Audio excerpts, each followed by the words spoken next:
আমার বন্ধুগণ,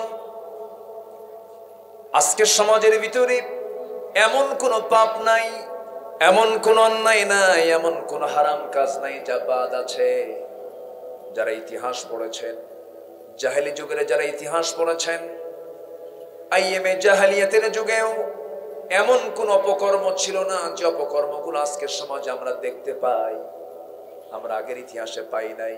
3 বছরের শিশু ধর্ষিত হয়, সেই রেকর্ড আমার দেশে আছে না নাই?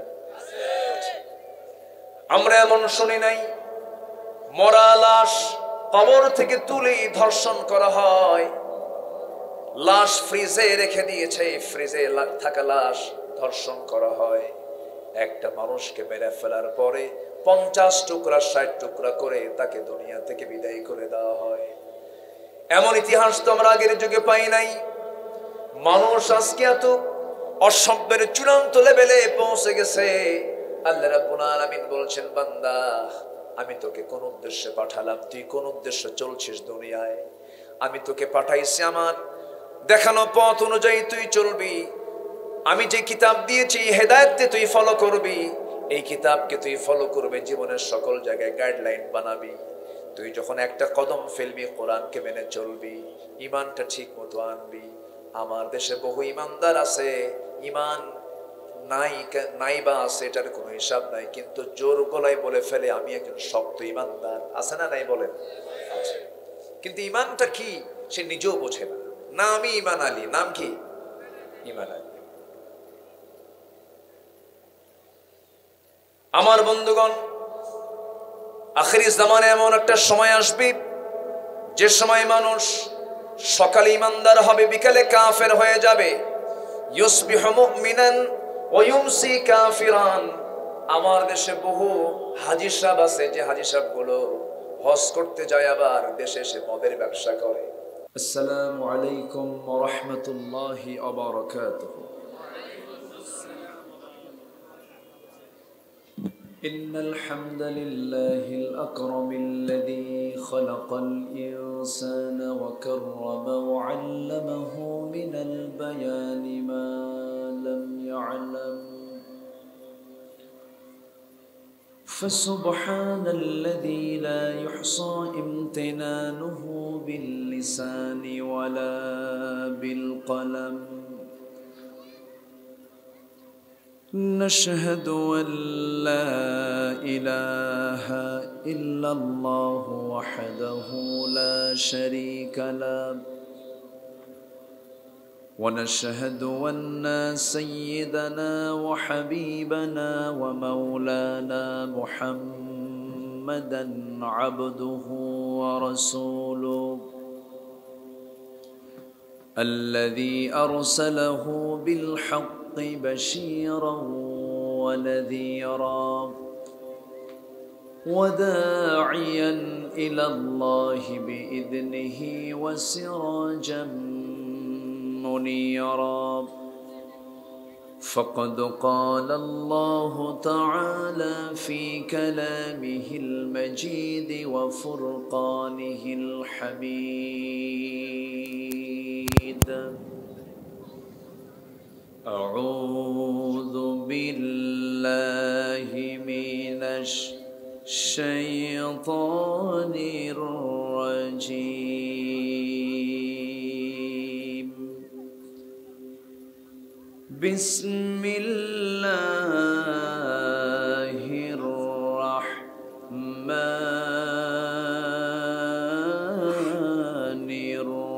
الرحيم. إن الله وملائكته يصلون على النبي يا أيها الذين آمنوا صلوا عليه وسلموا تسليما. اللهم صل على سيدنا مولانا محمد محمد وعلى آل سيدنا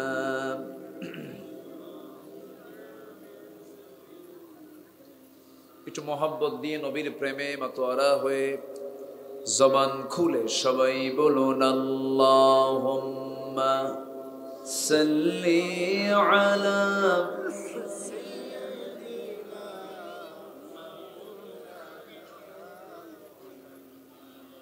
وعلى آل سيدنا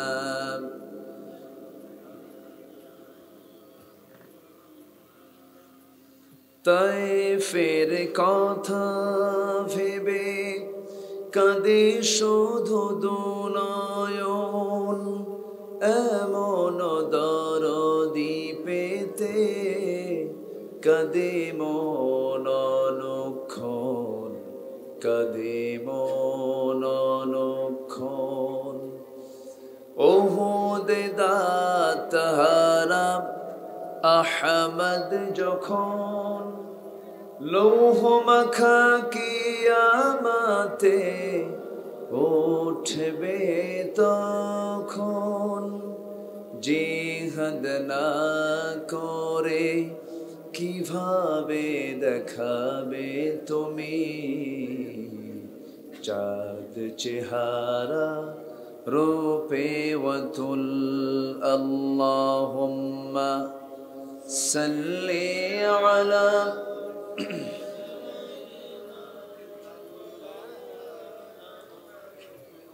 وعلى آل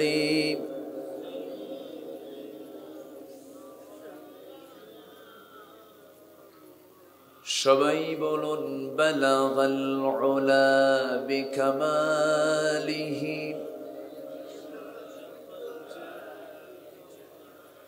মাইক তো খারাপ কেমনে কথা বলবো আমি মাইকে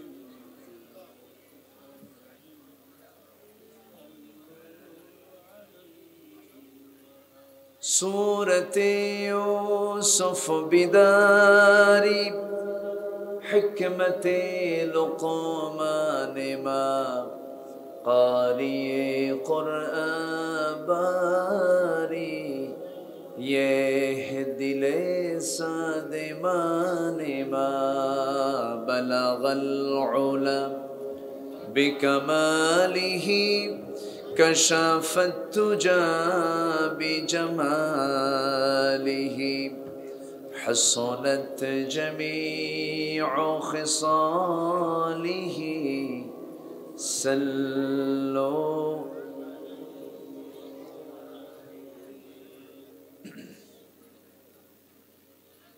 পাশে কি এটা এরকম এত আওয়াজ কিসের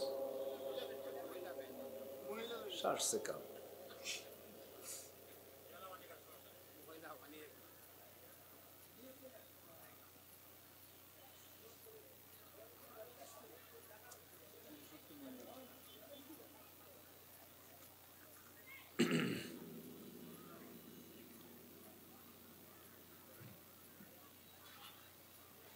দিনাজপুর জেলার বিরামপুর উপজেলার হাবিবপুর দারুল উলুম বালক বালিকা মাদ্রাসা মাহফিল ইন্তেজামিয়া কমিটি কর্তৃক আয়োজিত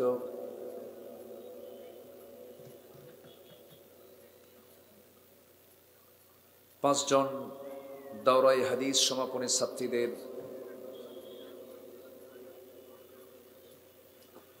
সম্মানী বোরখা প্রদান অনুষ্ঠান সম্মানী অনুষ্ঠানের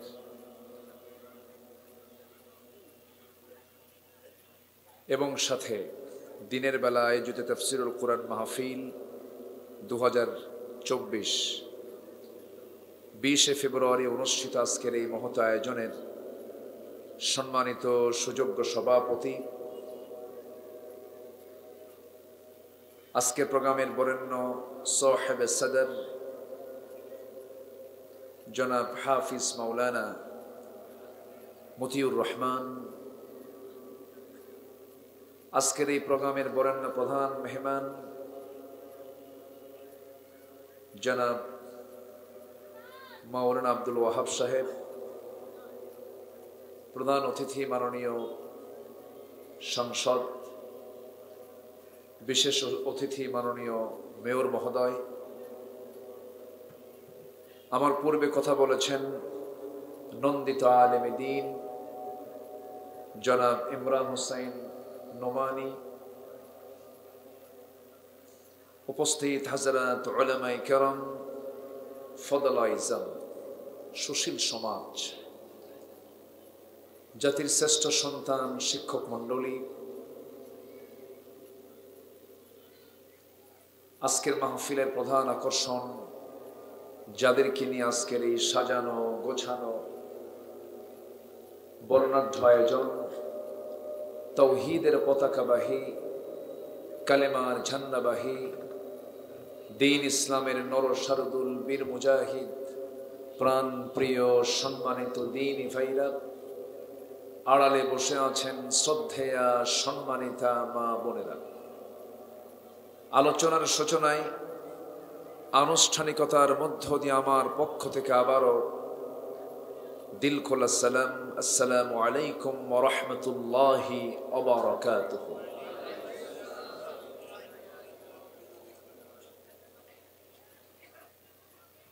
সবাই কেমন আছেন? যে আল্লাহ তাআলা আপনাদের দোয়ায় আল্লাহ তাআলা আমাকেও আপনার মতোই রেখেছেন, বলি আলহামদুলিল্লাহ। এইরকম কথা চললে তো ওয়াজ করে মুশকিল। এত কাছে দিয়েছেন কেন?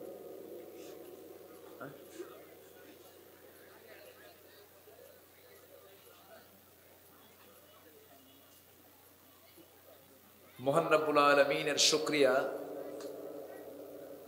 যে মহান আল্লাহ সুবহানাহু ওয়া তাআলা আমাকে আপনাকে সারাদিনের সকল কাজকর্মকে উপেক্ষা করে স্থগিত করে এত সুন্দর আয়োজনে আমরা শামিল হতে পেরেছি। যিনি আমাকে এমন সুযোগ করে দিলেন, সেই মহান জাল্লা শানুহুর দরবারে আমরা সবাই লাখো কোটি সুজুদ শুকর আদায় করি। মুহাব্বাতান জোরালো কণ্ঠে বলে উঠছি আলহামদুলিল্লাহ।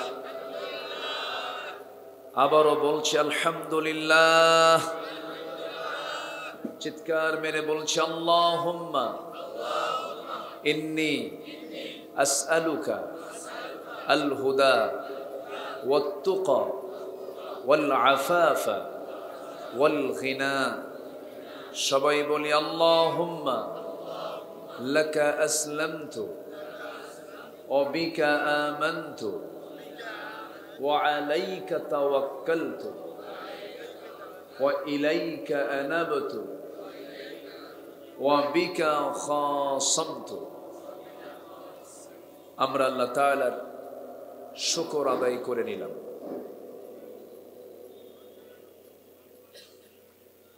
কি এটা কি? না আমি নেব না। এটা কি করবেন? এটা এত মেশিন কিসের? এত মেশিন এত অ্যাম্পলিফায়ার কিসের? কি দেখানোর জন্য নিয়ে আসছে না লাগানোর জন্য নিয়ে আসছে? লাগানো আছে কোথায়? কোথায় লাগাইছেন? কোথায়? কোন মাইক কোথায়? সেটা ভিতরে কই আওয়াজ? ভিতরে নাই তো, ভিতরে নাই, বাইরে দিয়ে কি করবেন আপনি? হ্যাঁ, ভিতরে মাইক কোথায় আপনার? আশ্চর্য কথা। আপনি ভিতরে মাইক দিবেন না? হর্ন কোথায়? দুই কোণা থেকে দুইটা দিবেন।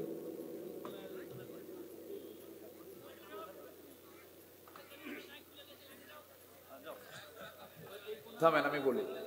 আপনি এতগুলো মানুষ, এটা কি ইনডোরের প্রোগ্রাম? আপনি বক্স দিবেন কেন? বক্স দেন, সমস্যা না, সাথে মাইক কোথায়?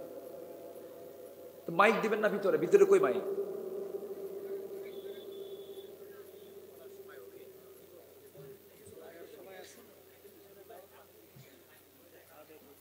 আমি আমার কথা বুঝতেছি না তো, আমি আমার কথা মঞ্চে বুঝি না। আল্লাহ তাআলা মানুষকে মুখ দিয়েছেন, কান দিয়েছেন কোথায়? কান কি দূরে না মুখের কাছে? মুখের আওয়াজটা যেন কানে দ্রুত পাওয়া যায়। উনি মাইক রাখছে চতুর্থ আসমানে।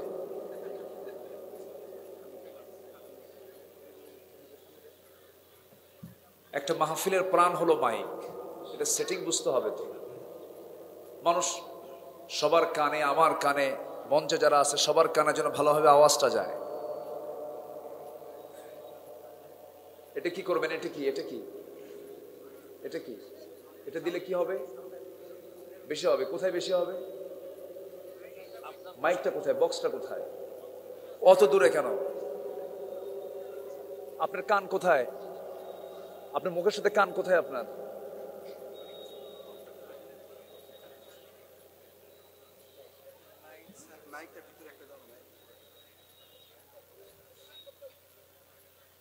এটা দিয়ে মাইক মাহফিল হয়? এটা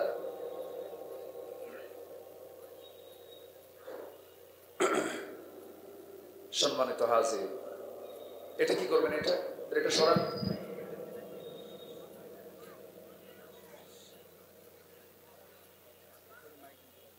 আজীব, এই মাইকে কথা বলা যাবে না তো। মাহফিল কি আমার একটা মাহফিল? গলা শেষ করে দেব আমি।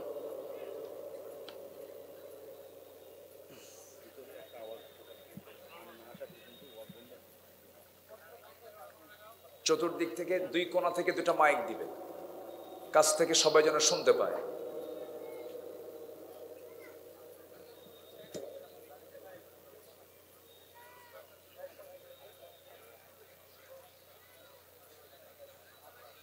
সম্মানিত হাজিরিন,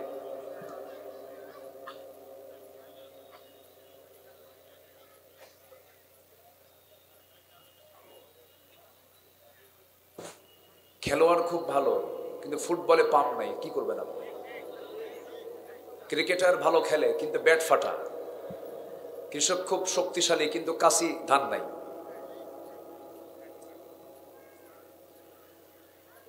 এগুলো মাথায় রাখা উচিত। এগুলো কি করছে আল্লাহ? আমি তো আমার আওয়াজ বুঝতেছি না। সম্মানিত হাজিরিন, আল্লাহর মেহেরবানি, আল্লাহ তাআলা আমাকে আপনাকে সুন্দর আয়োজনে শামিল হওয়ার তৌফিক দিয়েছেন। বলি আলহামদুলিল্লাহ। জোরে বলি আলহামদুলিল্লাহ। চিৎকার মেরে বলছি আল্লাহুম্মা ইন্নী আসআলুকা আল হুদা ওয়াত তুকা ওয়াল আফাফা ওয়াল গিনা। সবাই বলি আল্লাহুম্মা লাকা আসলামতু ওয়া বিকা আমানতু ওয়া আলাইকা তাওয়াক্কালতু ওয়া ইলাইকা আনাবতু ওয়া বিকা খাসামতু। আমরা আল্লাহ তাআলার শুকর আদায় করে নিলাম। এই তো মাইক ধীরে ধীরে ঠিক হচ্ছে, মানে শেষ পর্যন্ত চেষ্টা চলবে, এরা ঠিক করবে। সম্মানিত হাজিরিন, এখন একটু শোনা যাচ্ছে না? একটু ভালো শোনা যাচ্ছে না? এখন একটু মাইকটা রাখছে কই এতক্ষণ বলেন তো? সম্মানিত ভাইয়েরা, আমরা আল্লাহ তাআলার শুকর আদায় করে নিলাম।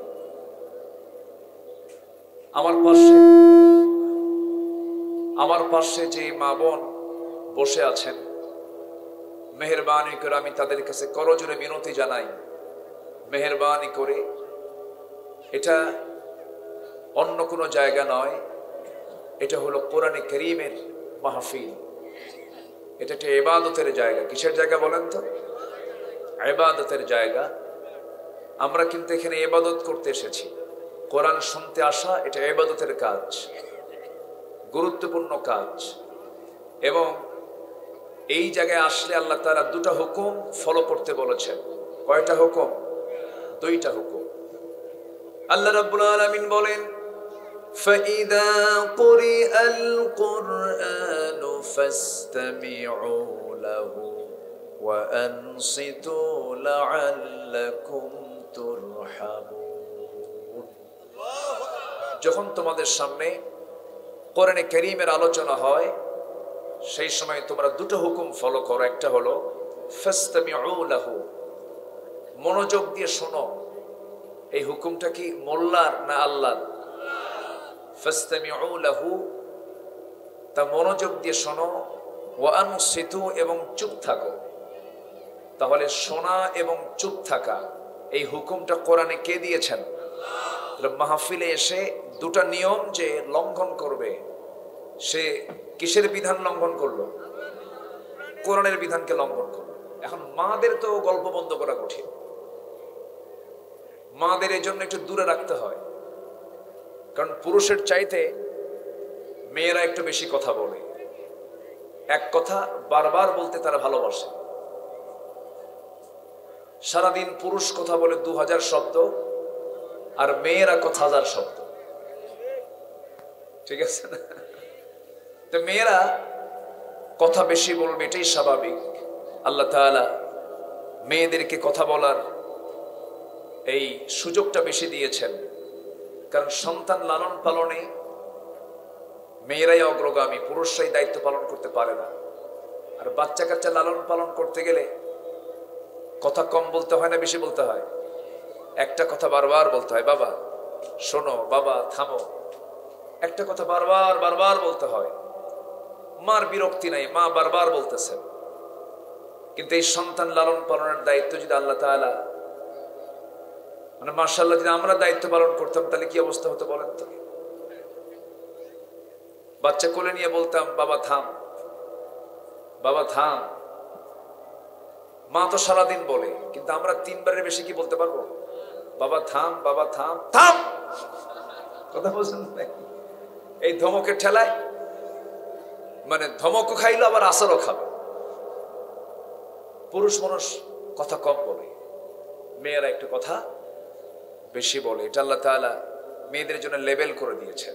কিন্তু মা, মাহফিলে এসে যদি আপনি কথা বলেন, তাহলে তো কোরআনের যে নির্দিষ্ট হুকুম, এটা লঙ্ঘন হয়ে যাচ্ছে। একটু মেহেরবানি করে কানটা খাড়া করে শোনেন, একটু মনোযোগ দিয়ে শুনতে হবে। আমরা এই মুহূর্তে হয়ে আছি কার মেহমান? আসতে বলবেন না, কার মেহমান? আল্লাহর মেহমান। সম্মানিত ভাইরা, আমি আজকে এমন একটা সূরা থেকে আলোচনা করতে চাই যে সূরাটার নামই হলো সূরা মুহাম্মদ, সূরাতু মুহাম্মদ সাল্লাল্লাহু আলাইহি ওয়াসাল্লাম। আমার নবীর নামে এই সূরার নামকরণ করা হয়েছে। এই সূরার একটা আয়াত আমি আজকে মাথায় নিয়েছি, আমি কথা বলবো। ওয়ামা তাওফীকি ইল্লা বিল্লাহ, আলাইহি তাওয়াক্কালতু ওয়া ইলাইহি উনীব। সেই মহান রবের প্রতি পূর্ণ ভরসা রেখে আসুন আমরা সোজা আলোচনার দিকে চলে যাই। সম্মানিত হাজিরিন, আমরা খুব অল্প সময়ের মাঝেই একটি গুরুত্বপূর্ণ মাস পেয়ে যাব, যে মাস হচ্ছে সমস্ত মাসের মাঝে শ্রেষ্ঠ মাস, এবং যে মাসের শ্রেষ্ঠত্বকে আল্লাহ তাআলা এতটাই উচ্চকিত করেছেন, যে মাসে আল্লাহ তাআলা জান্নাতের দরজা খুলে রাখেন, জাহান্নামের দরজা বন্ধ রাখেন। অত্যন্ত বরকতে ঘেরা একটি মাস। সে রমজানটা খুব কাছাকাছি, এবং এই মাসে, রমজানের আগের মাসটা অর্থাৎ শাবান মাসে, আমার নবীজি এত রোজা রাখতেন যেটা অন্য কোনো মাসে এত রোজা রাখতেন না। এবং একটা দোয়া তিনি শিখিয়েছেন, আল্লাহুম্মা বারিক লানা ফি রজবা ওয়া শাবান ওয়া বাল্লিগনা রমাদান। আল্লাহ, রজব শাবানের বরকত দাও, আর রমজান পর্যন্ত আমার হায়াতকে বাড়ায়া দাও। জোরে বলি আল্লাহুম্মা আমিন, আরো জোরে আল্লাহুম্মা আমিন। সম্মানিত ভাইয়েরা,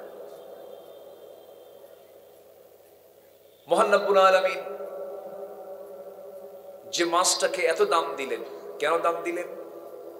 এই দাম দেওয়ার হেতু হলো, ধরুন আমরা মক্কা যাই, মক্কা কেন যাই? সেখানে কার ঘর আছে? আসতে বলবেন না, কার ঘর আছে? আল্লাহর ঘর আছে। কাবা যদি না থাকতো আমাদের মক্কা যাওয়ার অত জরুরত ছিল না। কোথায় মাইক দিছেন? কোথায় মাইক? কাছ থেকে ডাইরেক্ট দেন, আমার কানে দেন, কানা দিয়ে দেন। হ্যাঁ, মক্কায় কেন যাই? মক্কায় আল্লাহর ঘর আছে, কাবা আছে, পৃথিবীর প্রথম ঘর। কার ঘর? ইন্না আউওয়ালা বাইতি উদিআ লিন-নাসি লাল্লাযী বিবাক্কাতা মুবারাকা। এইজন্য আমরা বাক্কায় যাই, মক্কায় যাই। মদিনায় কেন যাই আমরা? সেখানে কি আছে বলেন? ওখানে শুয়ে আছেন কে? মুহাম্মাদুর রাসূলুল্লাহ। মুহাম্মাদুর রাসূলুল্লাহ। খুব শক্তি লাগতেছে। এত শক্তি দিয়ে কথা বলা যায় না। আমি বছরে এরকম মাইক পাইনি। এত শক্তি দিয়ে কথা বলা যায় না তো। সম্মানিত ভাইয়েরা, মদিনায় আমার নবীজি শুয়ে আছেন। নবীজি যেখানে শুয়ে আছেন সেই জায়গাটার নাম কি বলেন তো? না, ওটাকে আমরা কি বলি? বলেন। রাউদাতুম মিন রিয়াদিল জান্নাহ, এটা তো আলাদা। রাসূল বলেছেন আমার ঘর এবং ওই মিম্বার এর মাঝে হলো, এই জায়গাটা হলো রাউদাতুম মিন রিয়াদিল জান্নাহ, জান্নাতের টুকরা। কিন্তু আমার নবী যেখানে শুয়ে আছেন সেই জায়গার নাম কি এখন বলেন? কবর। কবর না, নাকি অন্য কিছু বলেন? আমার দেশে যখন কোনো বিশেষ কোনো মানুষ মারা যায় তখন আর কবর থাকে না, তখন হয় মাজার শরীফ। কি হয়? মাজার। অমুকের মাজার, অমুকের মাজার। কিন্তু আমি আমার নিজের চোখে দেখে এসেছি, সেখানে লেখা আছে মাকবারাতুন নবী সাল্লাল্লাহু আলাইহি ওয়াসাল্লাম। তাহলে আমার নবীর কবরকে কবরই বলা হয়। আর আমার দেশের কিছু মানুষ মারা গেলে, বিশেষ কেউ মারা গেলে কি হয়? মাজার। আবার শরীফ। মাজারও হয়, শরীফও হয়। শরীফ আমাদের দেশে একটা ভাইরাস, দেখেন না? শরীফ নিয়ে কিছু মারামারি শুরু হয়েছে আবার। শরীফ, শরীফা। তো আমার নবীর যেখানে কবর, সেই জায়গার নাম যদি কবরই থাকে, মাকবারা হয়, কবরস্থান হয়। আমার দেশে বিশেষ মানুষ মারা গেলে মাজার হয়। আমার নবীজি কবরবাসীকে যে সালাম দিতে বলেছেন, সেই সালামের ভাষাটা কি? আসসালামু আলাইকুম ইয়া আহলাল মাজার। আসসালামু আলাইকুম ইয়া আহলাল কবর। আমরা নবীর মুখ থেকে শেখা ভাষা শিখেছি, সেটা হলো আমরা কবরবাসীকে দেখে সালাম দেব, আসসালামু আলাইকুম ইয়া আহলাল কবর। যেটা মাজার লেখা আছে ওটা কি বলবো? কেন? আসসালামু আলাইকুম ইয়া আহলাল মাজার হবে না? সম্মানিত ভাইয়েরা, সম্মানিত বন্ধুগণ, তাহলে আমার দেশে বহু নতুন নতুন কিছু সৃষ্টি করা বিষয় আছে না নাই? বলেন। আসতে বলবেন না, আছে না নাই? আছে। আমার বন্ধুগণ, মক্কায় যায় এই জন্য, মক্কায় আল্লাহর ঘর আছে। মদিনায় যায় এই জন্য, নবীজির কবর সেখানে আছে। আমরা ওযু করি কেন? নামাজের জন্য ওযু করি। মক্কার মর্যাদা বাড়লো যেমন কাবার জন্য, মদিনার মর্যাদা বাড়লো যেমন নবীর কবর থাকার জন্য। ওযুর মর্যাদা বাড়লো হলো আমার রবকে সন্তুষ্ট করার জন্য, যে নামাজে দাঁড়াই নামাজের জন্য ওযুর মর্যাদা বেড়েছে। তেমনি আল্লাহ তাআলা রমজান মাসের যে দামটা দিয়েছেন অন্য কোনো কারণ নয়, কোরআন নাজিলের কারণে। জোরে বলি সুবহানাল্লাহ। কোরআন নাজিলের কারণে আল্লাহ তাআলা এই রমজান মাসের দামটা বাড়িয়ে দিয়েছেন। তাহলে কোরআন নাজিলের কারণে যদি একটা মাসের দাম এত বাড়ে, সেই কোরআনটা আমরা যদি মানি, আমরা যদি ফলো করি, আমরা যদি এই কোরআনকে যদি ইত্তেবা করি, আমাদের দাম আরো কমবে না বাড়বে? বাড়বে। আল্লাহ রাব্বুল আলামিন বান্দাকে চিন্তা করতে মানা করেছেন, হতাশ হতে মানা করেছেন। আল্লাহ রাব্বুল আলামিন বান্দাকে লক্ষ্য করে বলেছেন, বান্দা তুই একটা আমল ফলো করবি, সেটা হলো কুল নাহবিতু মিনহা জামিআন ফাইম্মা ইয়াতিয়ান্নাকুম মিন্নি হুদান ফামান তাবিআ হুদায়া ফালা খাউফুন আলাইহিম ওয়ালা হুম ইয়াহজানুন। তুমি শুধু একটা কাজ ফলো করবে, সেটা হলো আমার পক্ষ থেকে যে কিতাবটা যাবে, যে হেদায়েতের কিতাব যাবে, এই কিতাবকে যে বান্দা ফলো করবে, যে বান্দা ইত্তেবা করবে, তার কোনো চিন্তা নাই, তার কোনো ভয় নাই। এই আশ্বাসটা দিয়েছেন তিনি আমার কে? আল্লাহ তাআলা। শুধু একটা কাজ আমরা করব,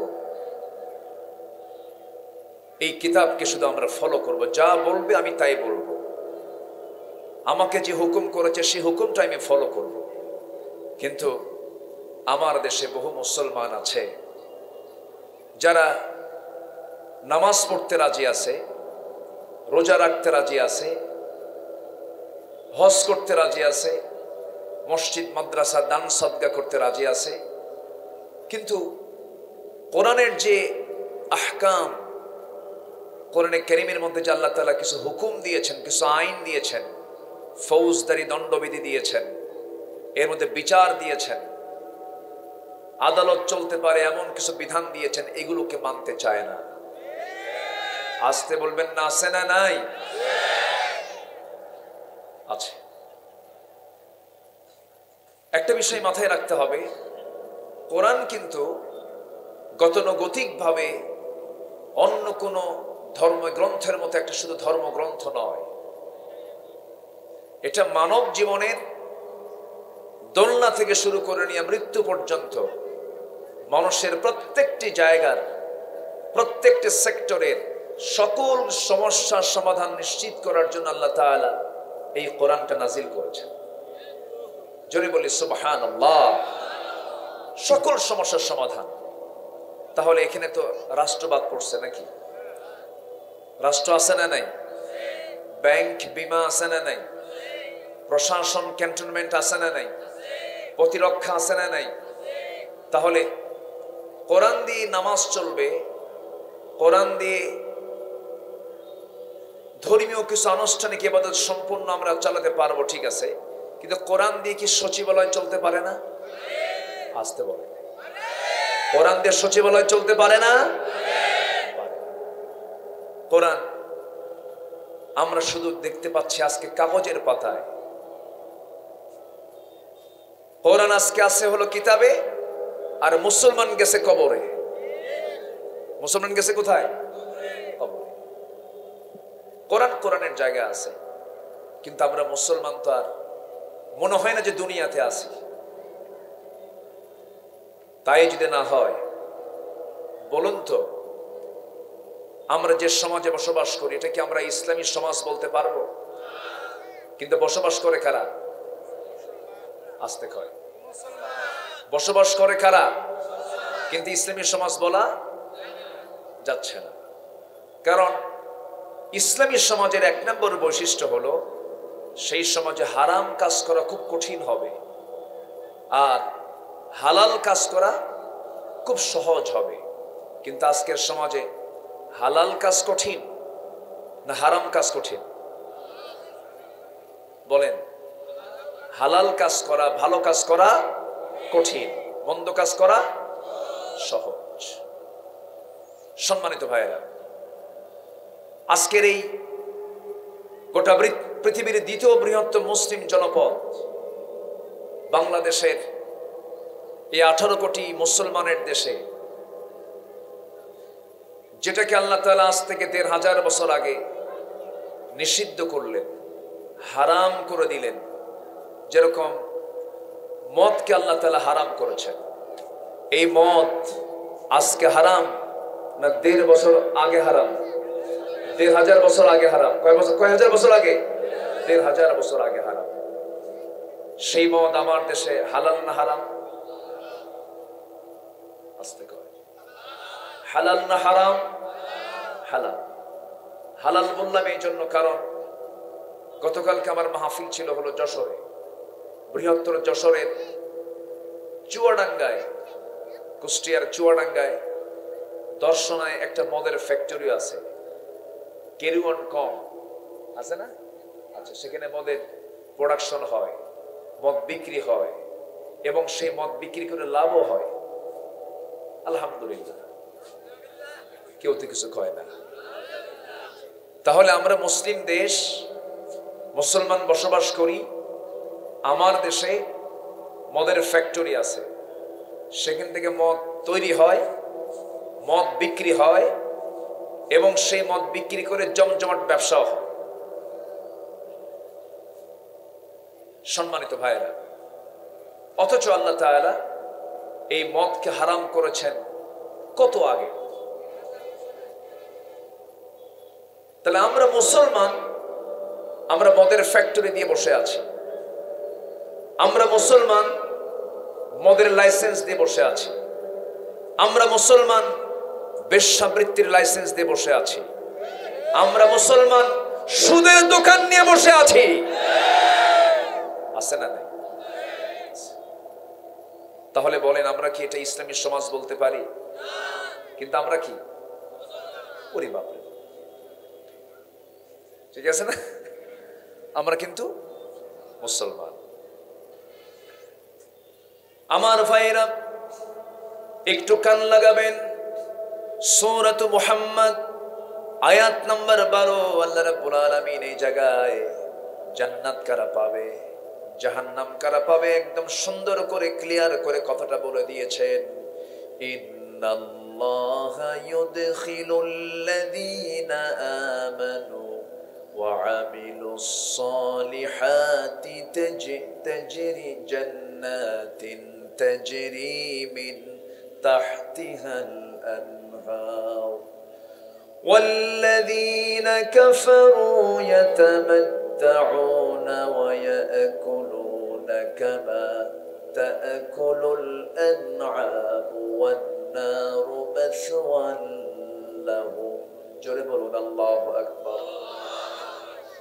আল্লাহ রাব্বুল আলামিন ওই সমস্ত বান্দার জন্য জান্নাতটা ক্লিয়ার করে দিয়েছেন। ওই সমস্ত বান্দাকে জান্নাতে প্রবেশ করানো হবে। ইন্নাল্লাহা ইউদখিলু, তাদেরকে আল্লাহ তাআলা জান্নাতে ঢুকায়া দিবেন যাদের মধ্যে মাত্র 2টা গুণ অর্জন থাকবে। 1 নাম্বার হলো ঈমান। 1 নাম্বার কি বলে? ঈমান। নাম্বার 2 হলো আমলে সালেহ, নেক আমল যার মধ্যে থাকবে, কোনো বদ আমল যার মধ্যে থাকবে না। আল্লাহ রাব্বুল আলামিন আরেক জায়গায়, আয়াতের অনুকূল আরেক জায়গায় বলছেন, ইন্নাল্লাযীনা আমানু ওয়া আমিলুস সালিহাতি কানাত লাহুম জান্নাতুল ফিরদাউসি নুজুলা খালিদিনা ফিহা লা ইয়াবগুনা আনহা হিওয়ালা। নিঃসন্দেহে যারা ঈমান আনবে, আমলে সালেহ করবে, আল্লাহ রাব্বুল আলামিন তাদেরকে 1 নাম্বার জান্নাত, জান্নাতুল ফিরদাউসের মেহমান থেকে বানায় নেবেন। আল্লাহ তাআলা সূরা আসর এই কথাই বলছেন, ওয়াল আসরি ইন্নাল ইনসানা লাফি খুসর ইল্লাল্লাযীনা আমানু ওয়া আমিলুস সালিহাত ওয়া তাওয়াসাউ বিল হাক্কি ওয়া তাওয়াসাউ বিস সাবর।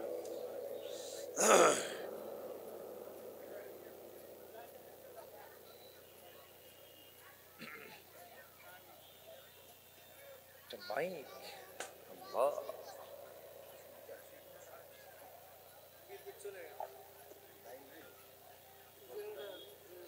এত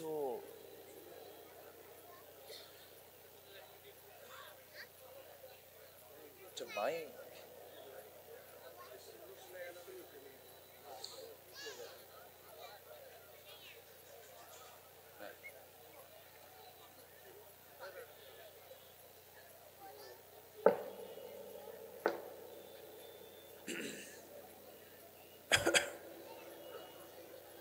ভাইজান ওঠেন কেন? এই যে তাকাই না, সমস্যা কি? বসেন। কষ্ট পাচ্ছেন আপনারা? আলোচনা চালাই, জোরে বলি ইনশাআল্লাহ। বিদ্যুৎ চলে গেছে, আবার বিদ্যুৎ নাই, মেশিন দিয়ে চালু হচ্ছে। দোয়া করেন আল্লাহ যেন ঠিকঠাক মতো মেশিনগুলো ঠিক রাখেন। জোরে বলি আল্লাহুম্মা আমিন।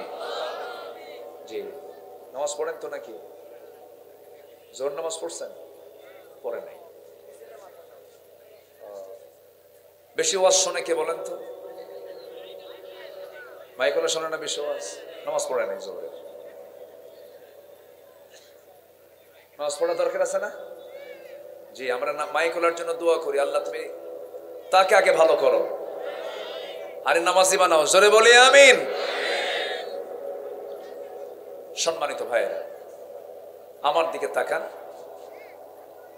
তাহলে আমাদের দুটা কাজ, একটা হচ্ছে ঈমান ঠিক রাখা, আরেকটা হচ্ছে আমল কি রাখা? ঠিক রাখা। কোন আমল? বদ আমল না নেক আমল? বদ আমল না নেক আমল? মদের দোকান দেওয়া কোন আমল? সুদের কারবার করা কোন আমল? বলেন। জেনার কারবার করা কোন আমল? বউ যদি স্বামীকে রান্না বান্না করে খিলায় তাহলে বলে যেটা গোলামি। এটা কি? গোলামি। আর ওই মহিলা বিমানের ক্রু হয়ে,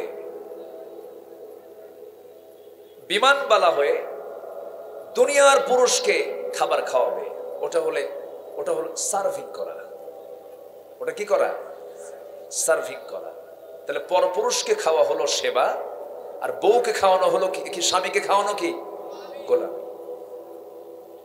এগুলো কি ভালো আমল না বদ আমল? ভালো আমল না খারাপ আমল? খারাপ আমল। আচ্ছা, স্বামী এবং স্ত্রী এরা হচ্ছে একমাত্র বন্ধু, তাই না? এদের চাইতে আর বৈধতা পৃথিবীর কোথাও কি আছে?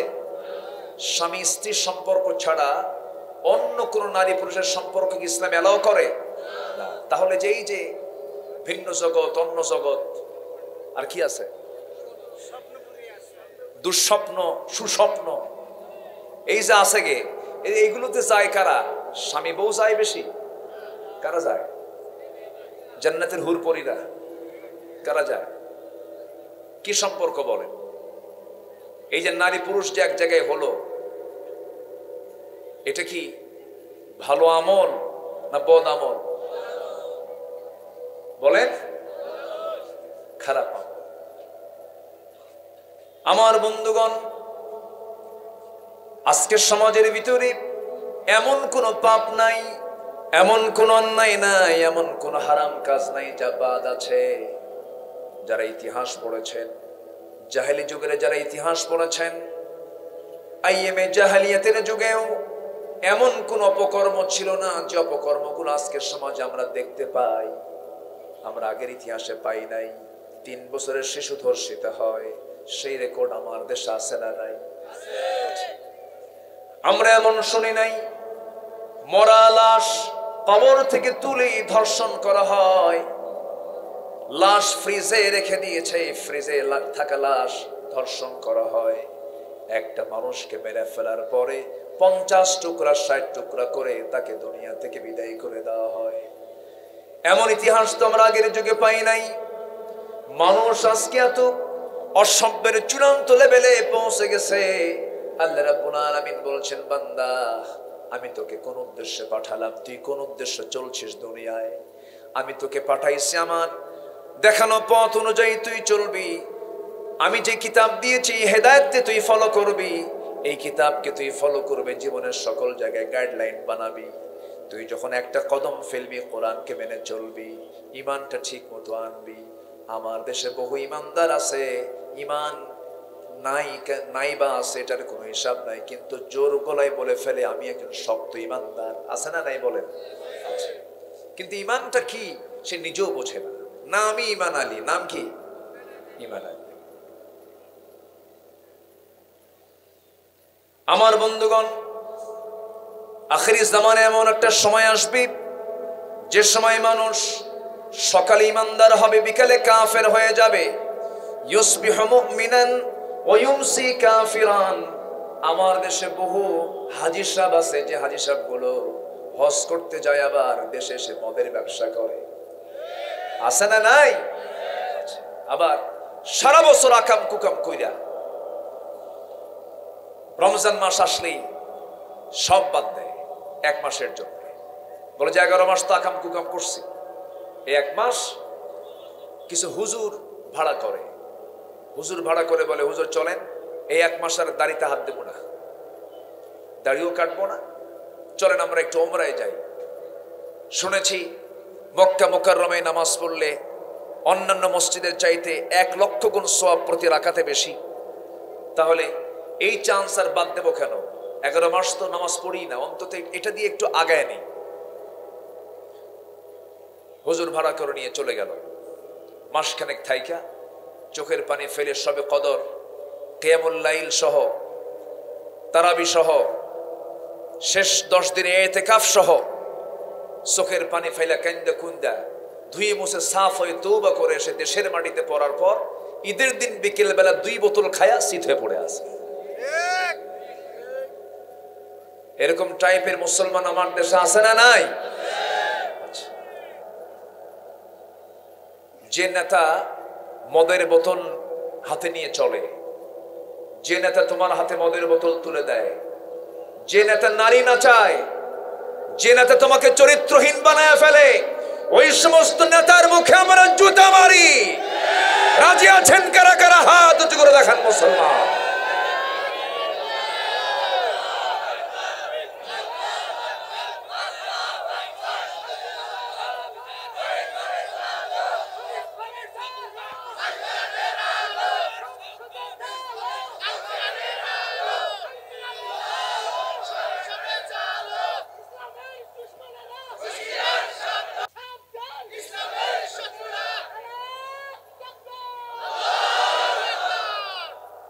তাহলে যারা মদ খায় নামাজ পড়ে, যারা সুদ খায়া নামাজ পড়ে, ওদের পরিচয় সমাজে রাখা দরকার মদখোর মুসল্লি অমুক। ঠিক কিনা? সুদখোর মুসল্লি অমুক। যে মদ খায় হজ করে তার নাম হওয়া উচিত সুদখোর আলহাস অমুক। ঠিক আছে না? তুই সুদ খাস, তোর নামের আগে সুদখোর লাগাস না কেন? সম্মানিত ভাইয়েরা, সম্মানিত বন্ধুগণ, আল্লাহ তাআলা বলছেন তুমি হারাম কাকে ছাড়ো, হারাম কাকে বর্জন করো, এটা তোমার সবচেয়ে বড় চ্যালেঞ্জ। কূপের মধ্যে বিড়াল পড়ে মরে আছে, এখন কূপের পানি আপনি যদি খেতে চান, কূপের পানি যদি পরিষ্কার করতে চান, আগে পানি তুলতে হবে না মরা বিড়াল তুলতে হবে? বলেন, মরা বিড়াল না? এটাই তো সিস্টেম। আগে মৃত প্রাণীটা আপনাকে উঠাবেন কূপ থেকে, এরপর আপনি ওই মরা বিড়ালের গন্ধ দূর করার জন্য আপনি 100 বালতি, 200 বালতি, 300 বালতি পানি তুললেন। এরপরে হয়তো কূপের পানি পরিষ্কার হয়ে গেল, কিন্তু আপনি ওই কূপের ভিতরে মরা বিড়াল রেখে দিয়ে যদি কূপের সমস্ত পানি যদি তুলে ফেলেন, কূপ কি নাপাক মুক্ত হবে নাকি? হবে? হবে না। ঠিক তেমনি আজকে সমাজের ভিতরে মদের দোকান, সুদের কারবার, জেনার কারবার সব কিছু রেখে দিয়া আপনি যদি কিয়ামত পর্যন্ত ওয়াজ মাহফিল চালায়া যান, কখনো সমাজ থেকে আপনি পাপ দূর করতে পারবেন না। এই জন্য দরকার কার আইন? আসতে বলবেন না, কার আইন? আর যখন আপনি আল্লাহর আইনের কথা বলবেন, আইনের দিকে যাবেন, দুনিয়াতে যারা আইন নিয়ে চলাচল করে ওরা বলে এই তো আমাদের লেজে পা দেয়, আমাদের লেজে পা দেয়। মাহফিল আসলে বলে হুজুর ওয়াজ করবেন আপনি আকাশ নিয়া আর কবর নিয়া, দুনিয়াটা আমরা দেখে নেব, দুনিয়া দেখবে ওরা। আর আমাদের ডিপার্টমেন্ট কি? আকাশ আর কবর। মাহফিল আসলে অনেক জায়গায় বলে হুজুর একটু ওয়াজগুলো করেন এমন ভাবে যেন আমাদের কোনো সমস্যা না হয়, যেন রাজনীতি মুক্ত আলোচনা হয়, এরকম করলে একটু ভালো হয়। কিন্তু আমার কাছে তো মনে হয় কি জানেন, আমি কোরআনে কারিমের প্রত্যেকটা পৃষ্ঠায় আমি রাজনীতির গন্ধ খুঁজে পাই। এমন কোন পৃষ্ঠা নাই যে পৃষ্ঠায় রাজনীতি নাই। কিন্তু রাজনীতিকে আমরা নোংরা বানাইছি, রাজনীতিকে মিথ্যার জায়গা বানিয়েছি, ভোট কেন্দ্রে ভোট মানুষই নাই, ঠিক কিনা? মানুষই নাই, আমরা মিথ্যা বানিয়ে নিয়েছি। আমরা কষ্ট পাচ্ছেন নাকি আপনারা? আপনারা একটা কিছু ঘটাবেন আমরা বলতে পারবো না, এটা কেমন কথা? কিছু তো বলতে দিবেন আমাদের।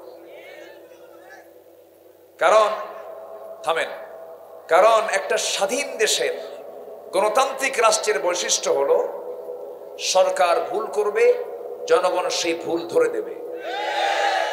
জনগণকে ভুল ধরে দেওয়ার স্বাধীনতা থেকে, জনগণকে ভুল ধরে দেওয়ার স্বাধীনতায় যারা হস্তক্ষেপ করে তারাই হলো সবচাইতে বড় স্বৈরাচার, ঠিক কিনা? সম্মানিত ভাইরা, সম্মানিত বন্ধুগণ, আমাদেরকে চোখ কান খুলে থাকতে হবে। ইমানদার ঘুমানোর জাতি না। আজকে আপনি চুপ থাকবেন, কালকে আরো বড় ক্ষতি হবে। কালকে চুপ থাকবেন, তারপরের দিন আরো বড় ক্ষতি হবে। সম্মানিত ভাইয়েরা, আজকের যুব সমাজ শেষ ধ্বংসের দিকে।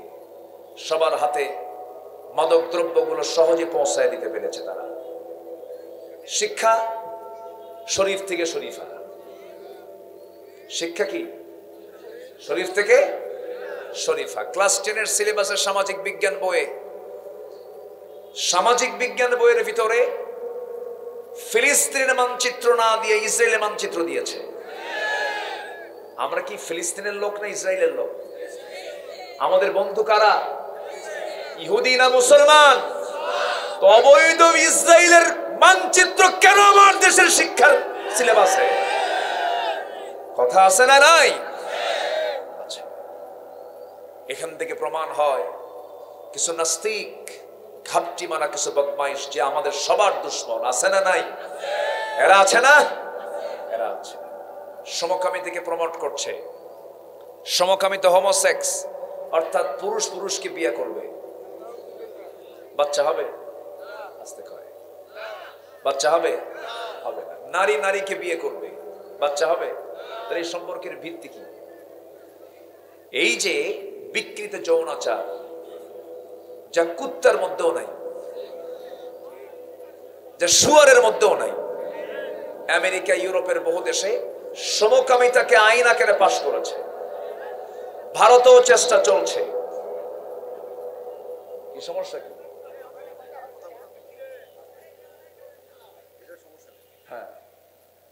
হ্যাঁ,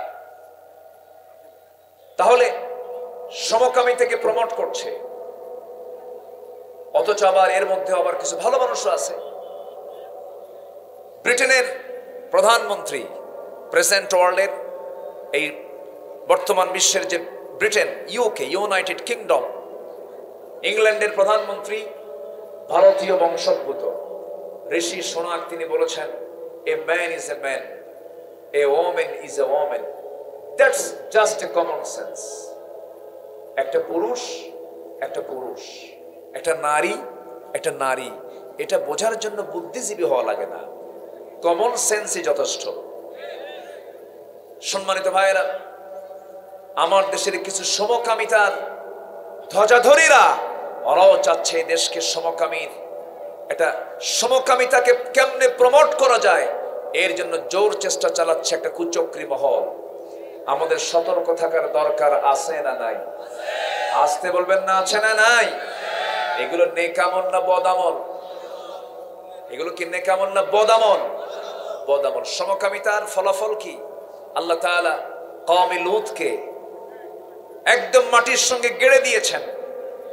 ফি আদনাল আরদ, বর্তমান পৃথিবীর ডেড সি এলাকা, জর্দানের সেই লোহিত কি বলে মৃত সাগর ডেড সি এলাকা, আল্লাহ তাআলা ওই জমিন থেকে গেড়ে দিয়েছেন। কেন? ওই এলাকার অধিবাসী তারা সমকামী ছিল। এই সমকামিতার কারণে আল্লাহ তাআলা ইনস্ট্যান্ট তাদেরকে ধ্বংস করে দিয়েছেন। সম্মানিত বন্ধুগণ, এই সমস্ত হারাম কাজকে সমাজে চালু করার জন্য কিছু লোক লেগে আছে। এগুলোর বিরুদ্ধে আমাদের প্রতিবাদ করার দরকার আছে না নাই? প্রতিবাদ করাটাকে সুন্নত নফল না ফরজ? বলেন, সুন্নত নফল না ফরজ? আমাকে আল্লাহ পাঠালেন কেন? কোরআনকে প্রশ্ন করে।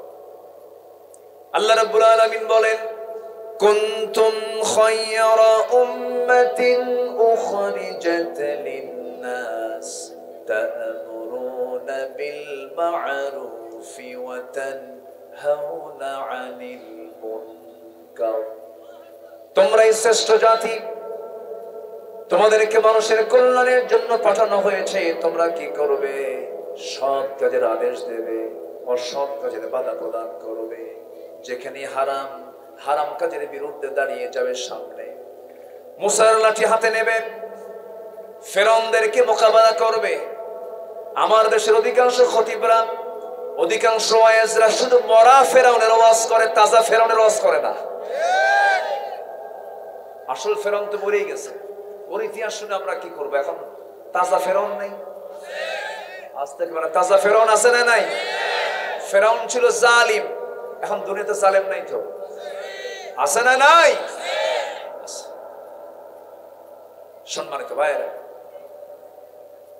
ইমাম ইবনু তাইমিয়া রাহিমাহুল্লাহ তিনি দামেস্কের জেলখানায়, সিরিয়ার দামেস্কের জেলখানায়, জেল সুপার ইমাম ইবনু তাইমিয়ার সামনে সে হাউমাউ করে কাঁদে আর বলে, হুজুর ক্ষমা করে দিয়ে, আমরা হুকুমের গোলাম, আমরা কিছু করতে পারি না, আপনার তো কোনো দোষ নাই, তা আমাদের কি কিয়ামতের দিন আল্লাহ তাআলা পাকড়াও করবেন?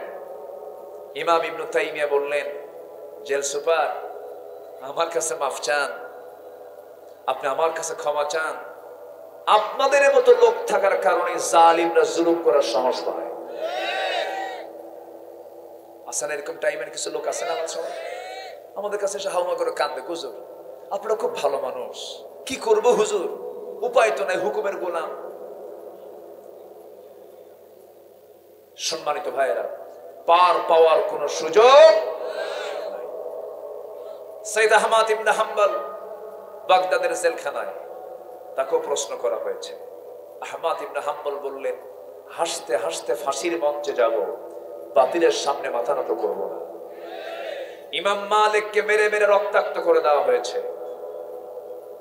আবু হানিফা রাহমাতুল্লাহ আলাইহির মৃত্যু হয়েছে জেলখানায়। আমার দেশের কোরআনের পাখির মৃত্যু হয়েছে জেলখানায়। ইসলাম এমনি এমনি আসবে না। ইসলামকে জমিনে কায়েমের জন্য বুকের তাজা রক্ত ঢেলে দিতে হবে। মুসলমান রাজি আছেন কারা কারা? হাত উঁচু করে দেখা।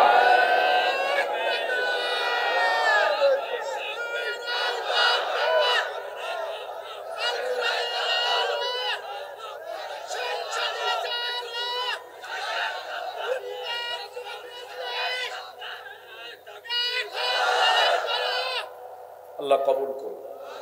জোরে বলি আমিন, আরো জোরে আমিন। আমার দিকে তাকান। তাহলে যে ঈমান হকের পক্ষে কথা বলে না, এটা কি ঈমান না বেঈমান? যে ঈমান হারামকে বন্ধ করার জন্য চেষ্টা চালায় না, সেটা কি ঈমান না বেঈমান? বেঈমান। সে ঈমানদার হতে পারে না।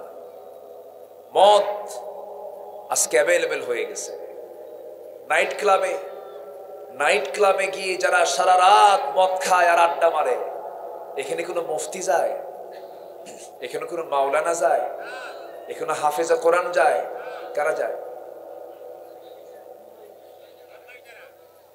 বলেন?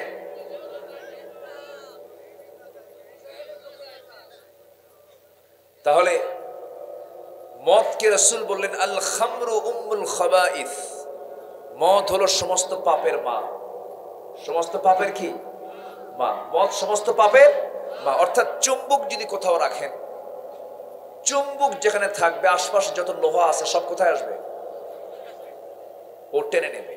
তো মদ এমন একটা পাপের নাম, মদ আছে যেখানে সমস্ত পাপ আছে সেখানে সমস্ত পাপের মা। এটা আমার কথা না, কিন্তু বলেছেন মুহাম্মদ সাল্লাল্লাহু। তো মদ সমস্ত পাপের মা কেন হলো? এটা জাস্ট একটা এক্সাম্পল। আমরা তো একটু বোঝানোর জন্য আসি, একটু বোঝালে একটু ভালো হয়। এটা ঘটনা মনে পড়লো, বলি। আচ্ছা, বড় একজন আল্লাহওয়ালা ছিলেন। সে আল্লাহওয়ালার বসবাস ছিল এটা নগরে, এটা সিটিতে তার বসবাস। ওই সিটিতে আবার এক জঘন্য নারীর বসবাস ছিল। সে নারীটা পতিতা নারী, চরিত্রহীনা নারী। সে হাজারো পুরুষের জীবন যৌবন নষ্ট করে ফেলেছে। সে ভাবলো বহু পুরুষের জীবন তো শেষ করলাম, এই আল্লাহওয়ালাকে একদিন টার্গেট করব। সে টার্গেট করে ফেলছে। টার্গেট করে ঘরের মধ্যে তুলে ফেলছে। তুলে ফেলে বলতেছে, তুমি আমাকে চিনো কিনা জানি না, তবে আমি হলাম এই নগরের একজন জঘন্য পতিতা নারী। আমি তোমাকে ঘরের মধ্যে তুলেছি। আমি যদি একটা এখানে চিল্লান মারি, চিৎকার করি, শহরবাসী আমার ঘরে যদি এসে তোমাকে দেখে, তোমার মান সম্মান ইজ্জত সব শেষ হয়ে যাবে।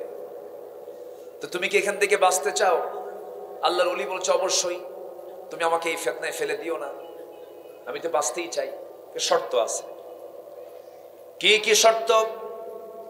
নাম্বার 1 হলো, এই যে মদের বোতল দেখতে পেতেছ, মদের বোতল থেকে তোমাকে কিছু মদ্যপান করতে হবে।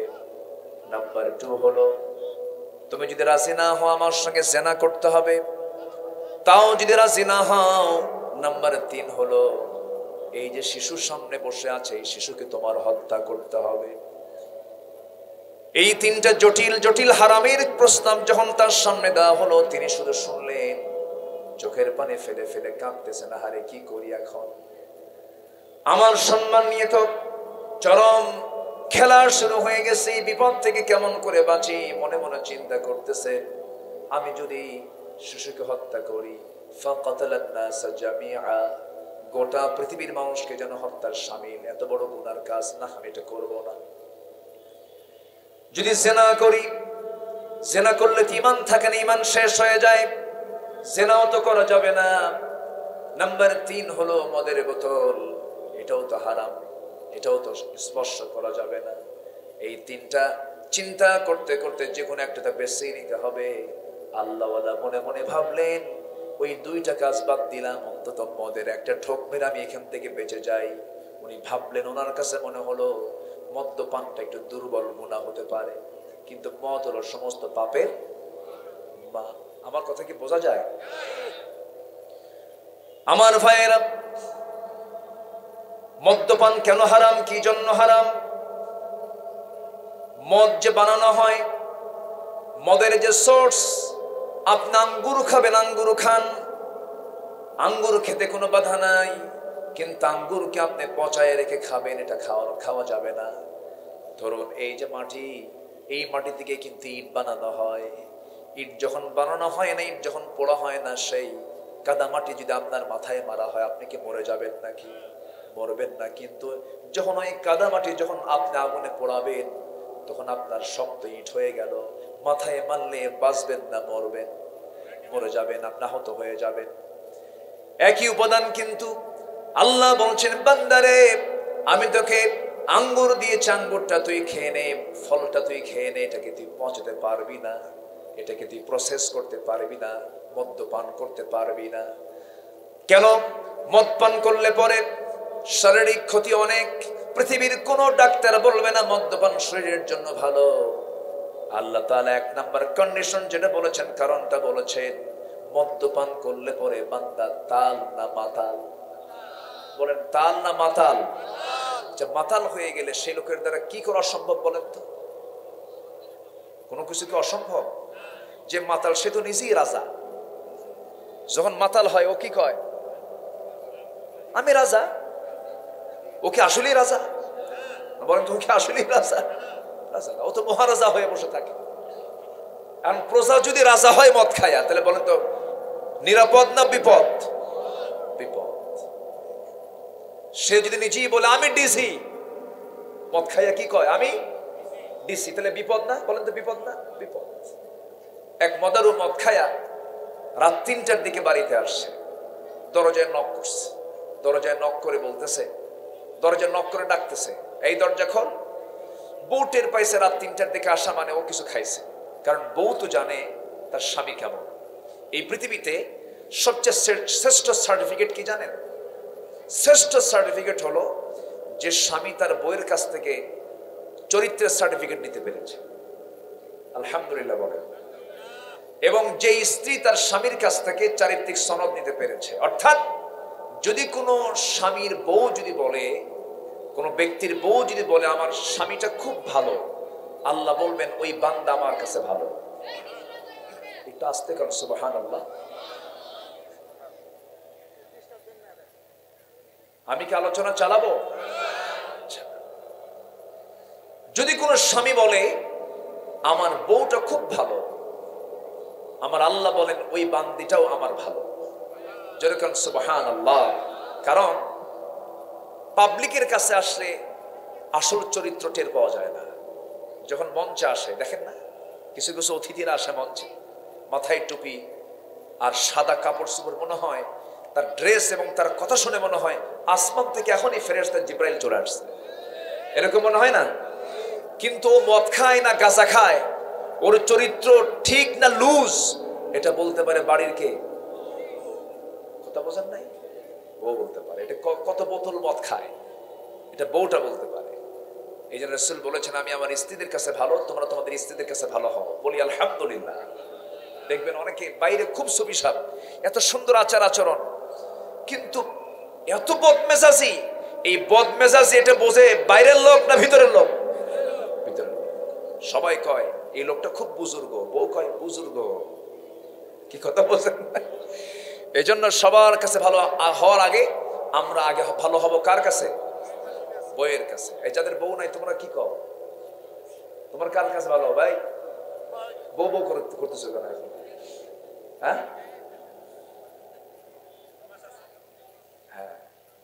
বিয়ের পরে।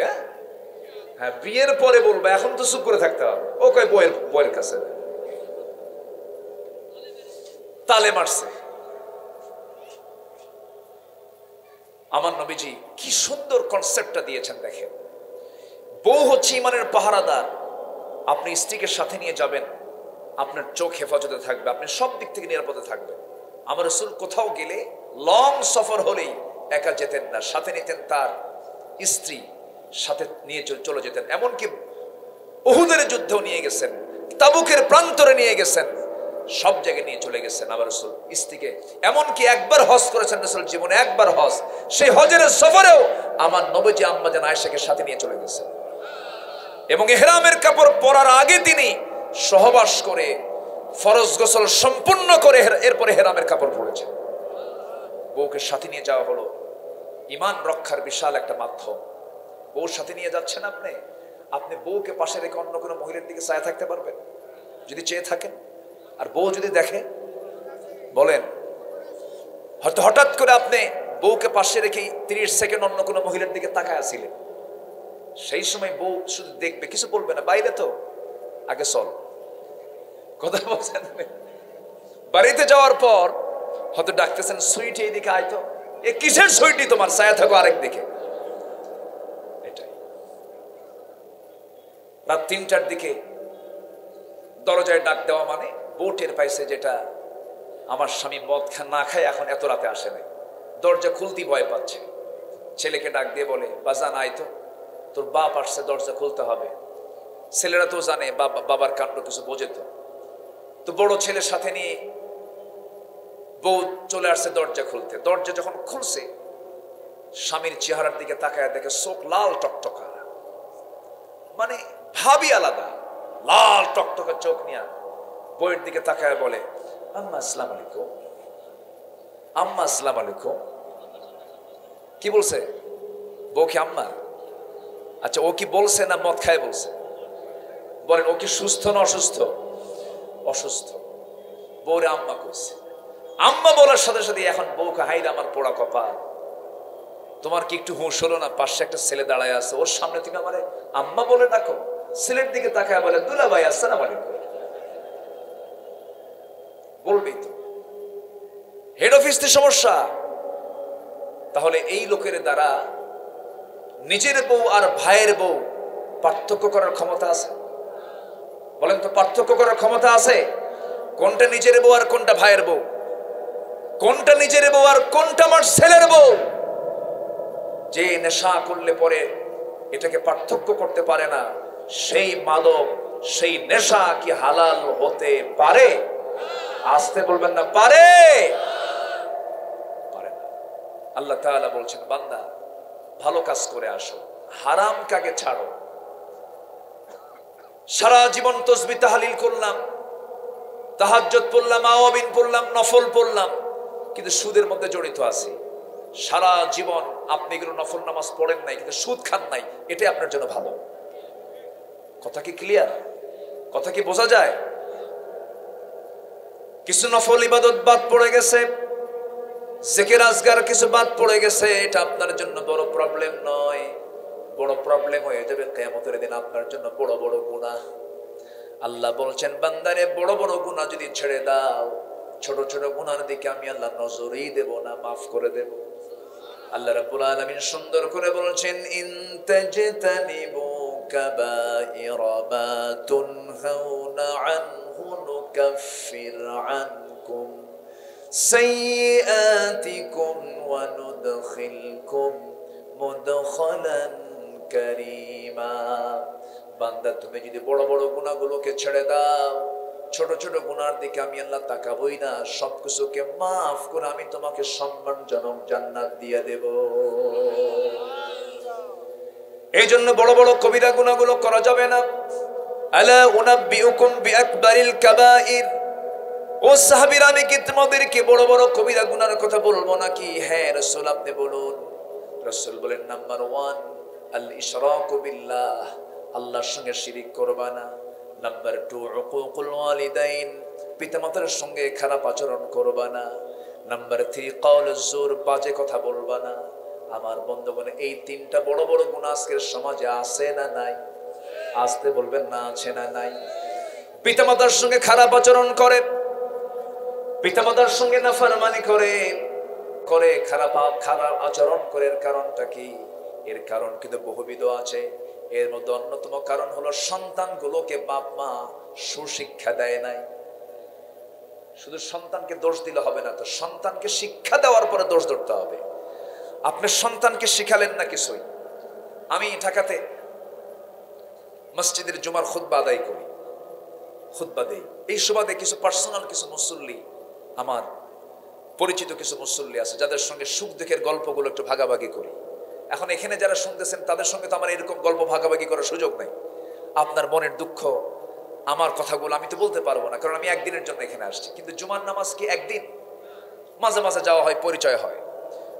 কিছু কিছু মুসল্লি আছে ঊর্ধ্বতন কর্মকর্তা, বয়স হয়ে গেছে, সচিব, তারপরে জজ, এরপরে এসপি, বড় বড় ফার্স্ট ক্লাস গেজেট কর্মকর্তা, অনেক পরিচিত আমার মুসল্লি। তারা শুধু চোখের পানি ফেলে ফেলে কান্দে, এসে বলে, হুজুর, সন্তানগুলোকে অনেক বড় অফিসার বানাইছে, অনেক শিক্ষিত বানাইছে, কিন্তু মানুষ বানাতে পারিনি। বললাম, মানুষ বানাতে পারেননি মানে? যারা অফিসার, যারা বড় বড় কর্মকর্তা, তারা তো মানুষই। হুজুর, আসল মানুষ বানানোর জায়গা আমি দেই নাই। মানে বলেন? হুজুর, আমি সন্তানগুলোকে ডাক্তার বানালাম, ইঞ্জিনিয়ার বানালাম, জজ বানালাম, মেজর বানালাম, কর্নেল বানালাম, কিন্তু আমি আল্লাহওয়ালা বানাতে পারিনি, বুজুর্গ বানাতে পারিনি, সুশিক্ষা দিতে পারিনি। কেন? আমার সন্তান আমাকে দেখারই টাইম পায় না। আমার সন্তান আমাকে দেখার টাইম পায় না। তাহলে মানে কি, আপনার সন্তান যত বড়ই কিছু হোক না কেন, যদি সন্তানের ভিতরে যদি কোরআনের শিক্ষা না থাকে, ওই সন্তান আপনার দুনিয়ার কল্যাণও আসবে না, আখিরাতের কল্যাণেও আসবে না। আমি আমার তিক্ত অভিজ্ঞতা থেকে কথা বলছি, মুসল্লিদের বিভিন্ন অবজারভেশন আমি কথাগুলো বলছি।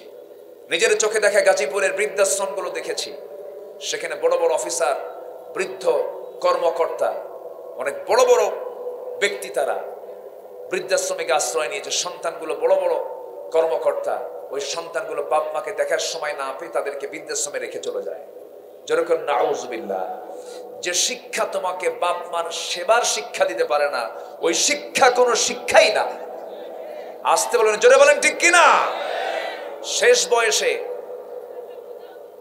ওই বৃদ্ধ পিতামাতার সেবার কাজ সবার আগে না সবার পরে? সবার আগে না সবার পরে? সবার আগে। সবার আগে বাপ মার সেবা করতে হবে। কাজের মানুষ দিয়ে না নিজে? কাজের মানুষ দেন নিজে। আমার মা আমার সেবা করেছেন অন্য কেউ দিয়ে না নিজেকে দিয়ে? নিজেকে দিয়ে। এটা মাথায় রাখতে হবে। এই জন্য ছেলে হোক মেয়ে হোক, মহিলা মাদ্রাসা তো আমার কলেজে আজকে ভরে গেছে। 5 জন ছাত্রীর বাবার মাথায় আজকে আমরা রুমাল তুলে দিয়েছি, টুপি মাথায় পরিয়ে দিয়েছি। ওই 5 জন বাবা গর্বিত বাবা, তারা দাওরায়ে হাদিস কমপ্লিট করেছে। মানে কি জানেন? কোরআনে কারীমের পরেই যে হাদিসের যে কিতাবের স্থান, সেটা হলো বুখারী। এই বুখারীটা তারা টোটাল বুখারী তারা পড়া শেষ করেছে। যেরকম আলহামদুলিল্লাহ।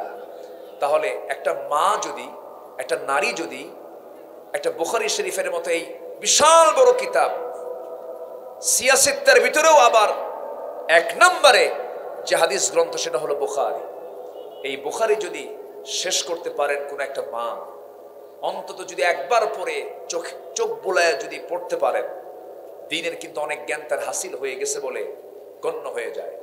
এই মার পেট থেকে কি চোর তৈরি হবে? আস্তে করে। এই মার পেট থেকে কি চোর তৈরি হবে? ফলন ভালো হয় কখন? যদি বেসন ভালো হয়। এলাকায় বেসন কয় না কি কয়? বেসন কয়। বীজ ভালো হলে তার ফলন ভালো হয়। তাহলে এখন বলেন তো, ছেলে সন্তান বেশি মাদ্রাসায় পড়া দরকার না মেয়ে সন্তান বেশি মাদ্রাসায় পড়া দরকার? ছেলেদের দরকার নেই?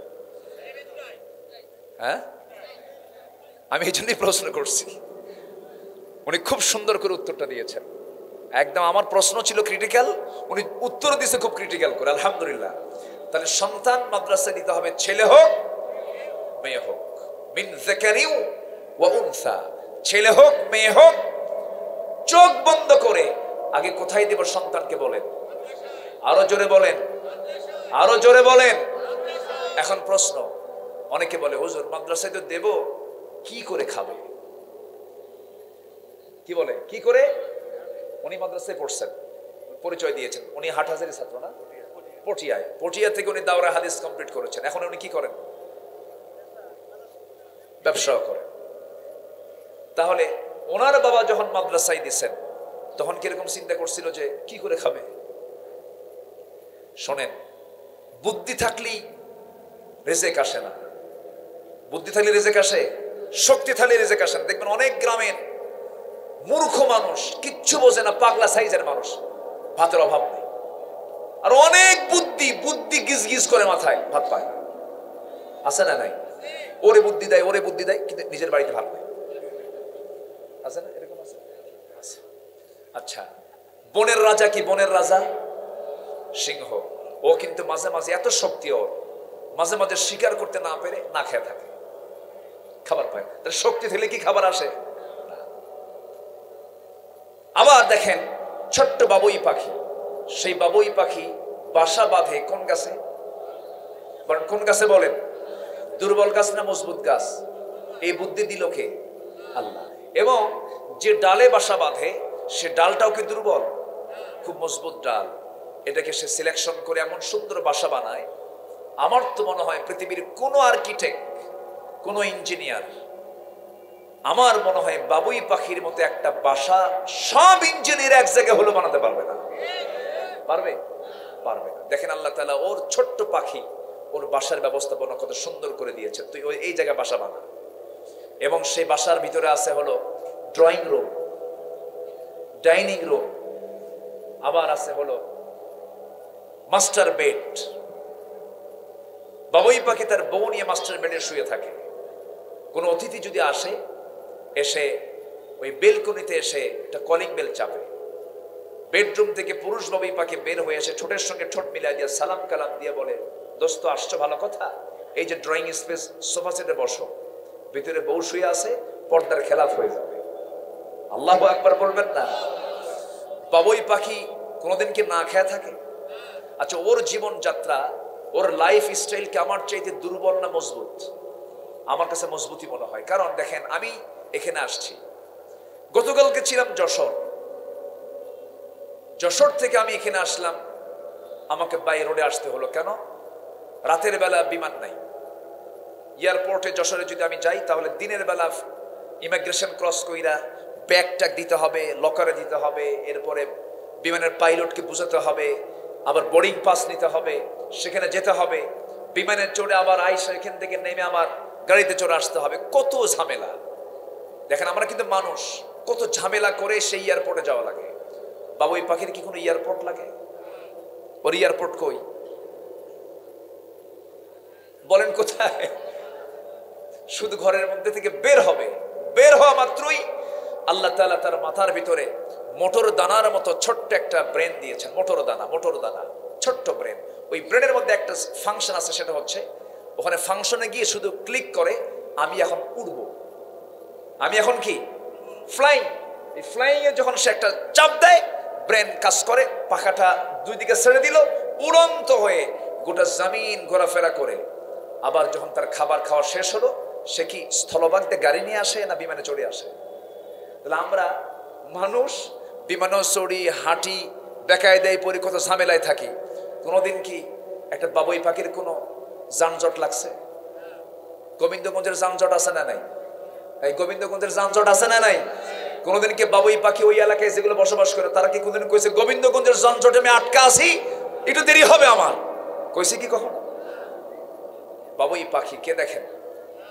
তাহলে আল্লাহ তাআলা প্রত্যেক প্রাণীর রিজকের দায়িত্ব তিনি নিজে নিয়েছেন। এই জন্য রিজিকের কোনো টেনশন করার দরকার নাই। সন্তানকে চোখ বন্ধ করে কোথায় দেব বলেন? আরো জোরে বলেন। সন্তানকে মাদ্রাসায় দিবেন কারা কারা? হাত তোলেন, আমি এটা দেখতে চাই।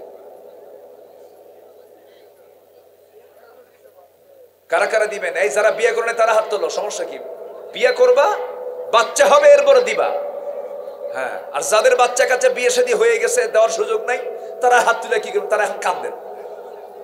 আল্লাহ তুমি সবার হাতকে কবুল করো। জোরে বলি আমিন, আরো জোরে আমিন। হাত না।